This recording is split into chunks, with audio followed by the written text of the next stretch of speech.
Hello everyone, and this is my review for Monday Night Raw on March 24th, 2014, and, right from the get-go, I felt that this Raw was not all that great. At least for the most part, it wasn't all that good. Then again, I haven't really been caring too much about a lot of the storylines going into WrestleMania itself, and just a lot of segments didn't come off all that well in my mind. I did not actually like the match with the Shield this week, and that's mainly just because with their face turn that they're presumably having at this point as the whole group a face turn. The whole Dean Ambrose Seth Rollins tag match, it felt like a very cookie cutter type of tag match. It didn't really feel like it was a tag match that the Shield has been putting together over the last year itself. It just felt like a normal, every other team's tag match where they get beat down and then they make the comeback at that point in time. So it just didn't really have that feel of most of the Shield matches, as you've been seeing over the last year and a half at this point in time. Also, the opening segment with Stephanie McMahon trying to explain everything with Daniel Bryan, and then of course getting interrupted by Batista and Randy Orton. I didn't think that really came off all that well. And that's just mostly because, like a lot of other people, I'm not really caring about any of the storyline elements towards Batista and Randy Orton at this point. It's just, I don't think it's all that good. And, that's basically the reason why they made the change for the main event for WrestleMania, or at least the title match for WrestleMania, making it a full-on triple threat, which I'm glad last week they at least added the intrigue, or a little bit of element of intrigue towards the Daniel Bryan and Triple H match by making it the winner goes on to the title match later that night, instead of it just being all of Daniel Bryan wins, because at that point you get rid of most of the intrigue in the match. Now you kind of put a little of an intriguing element in there. It's like, oh, is Triple H going to win, or and then go on to the title match at WrestleMania. My personal opinion, they're not going to have Triple H win that match. It's a pretty much set in stone still, at least in my own personal opinion, that it is Batista, Randy Orton, and Daniel Bryan with the title match later that night. And just like I said, and the whole setup between the two with Batista and Randy Orton almost seems like a secondary element in every way, shape, or form here. The more intriguing match with that entire storyline is the Triple H Daniel Bryan match, and not just because of the winner goes on to the main event. It just seems like a more fun match to watch than Batista and Randy Orton at this point in time, and mainly because we've seen Batista and Orton before as well. And that's just how I feel at this point. I know there's a lot of other fans that are feeling that at this point too. You were getting a lot of CM Punk chants and Daniel Bryan chants during the Triple H segment, during the opening segment as well. You're getting Daniel Bryan or yes chants. You're getting some of that, and a lot of the other matches, you're getting a lot of the whole CM Punk chants. I don't know. At this point on that, I don't know why fans are even chanting. It was CM Punk who left. It wasn't WWE getting rid of him. He left the company, so why the chants for him, I don't know. But that's just my own personal opinion on that as well. Also, they set up a Divas title match. It's yet to be seen whether or not it's going to be like a gauntlet style, one-on-one type match, and then you'll have kind of like the old tag team turmoils where the next competitor comes in, or if it's going to be a battle royal. But it's basically AJ Lee versus basically the entire Diva cast, and anyway, all the Divas in general that are there. So we'll see what they decide to go with. I think they're just going to go with a battle royal for the Divas title, and that's where they'll go with it. Also, you had more people entering the Andre the Giant battle royal, Battle Royal as well.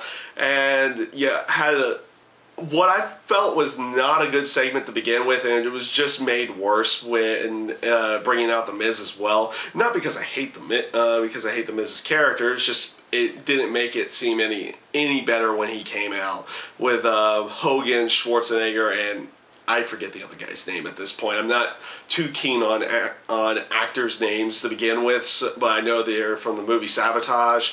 So, and then they were making the whole aspect that's like, oh, we want to enter the Battle Royal, and then you have Miz come out there and you do the typical, all the celebrities go over on the Superstar at that point in time. It just wasn't a good segment at all. Basically, the best segments on the show, in my personal opinion, was the Triple H interview segment. I liked how they're bringing Triple H across. You know, you're not bringing him over as the COO of the company. You're bringing him out there as Triple H, the game, the guy that you would typically go with. You don't have him trying to fully manipulate everything in a calm and demeaning type of way. He's back to that kind of ruthless way that he was a long time ago, and I like that portion of the character. He's always worked great as the ruthless type heel and doing everything that he can to win a match, you know, and then of course doing the interview with playing off of Daniel Bryan's the storyline with the injuries for Daniel Bryan from the beatdown from the week before. I liked that, and I did like that interview segment. I thought they did a good job there. And then the Cena and the Wyatt family segments. I really liked what they were going with that. I liked the mind games right beforehand. You had the backstage segment with Cena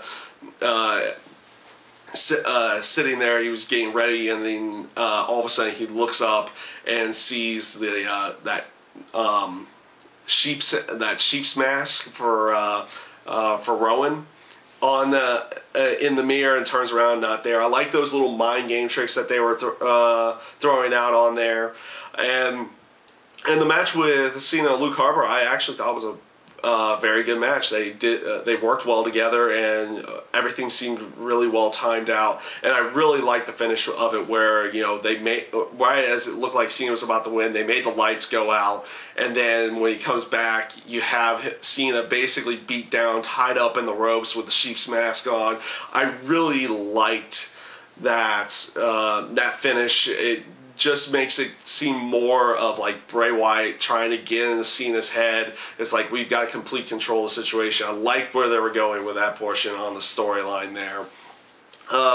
Best match of the night was actually the Fatal 4-Way match or the number one contender for the Intercontinental title, which will be on Main Event.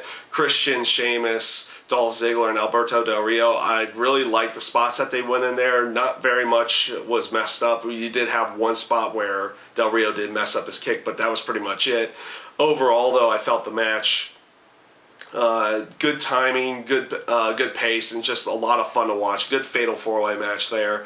And the final segment with Brock Lesnar and Undertaker, it's kind of a hit and miss there. I don't know if they've ever actually done the whole because you've seen so many different elements that they've used with the casket, with the Undertaker, with him just being in there, or using a wax mannequin of some kind in there as well, and a few other ways. But basically, I'm not sure if I've, or at least I don't remember a time where you have the person open up the casket, not there, Undertaker not being there. They close and do a few other things, continue cutting a promo, and then Undertaker appears.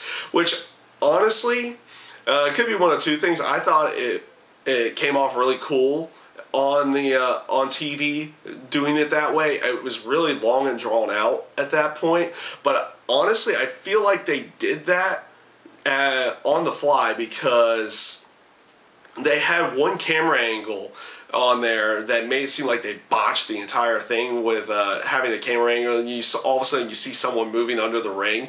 So I feel like they told the Undertaker, is like, hey, we accidentally caught this on camera. Don't be in the casket. And then will have you just reappear at that point in time. I'm not sure exactly if that was the of the way they actually did it was the full plan, or if they had it planned completely different and they felt like they botched it, so they went with something different on the fly there. But honestly, if it wasn't on the fly, I felt like that comes off, at least in the kayfabe type setting, it comes off really cool. It's like, Undertaker doesn't appear in the casket. It doesn't appear in the casket when Brock Lesnar opens it, and then all of a sudden he's there in the casket. I actually kind of liked how that came off on TV at that point. So overall, I felt Raw was not very good this week. You had a few, like I said, you had a few good segments, and the main storylines definitely prevailed and at least delivered in that sense. But overall, I felt it was a very lacking show and wasn't all that entertaining to begin with. And yeah, that's my review this week for Monday Night Raw, and I thank you guys for watching.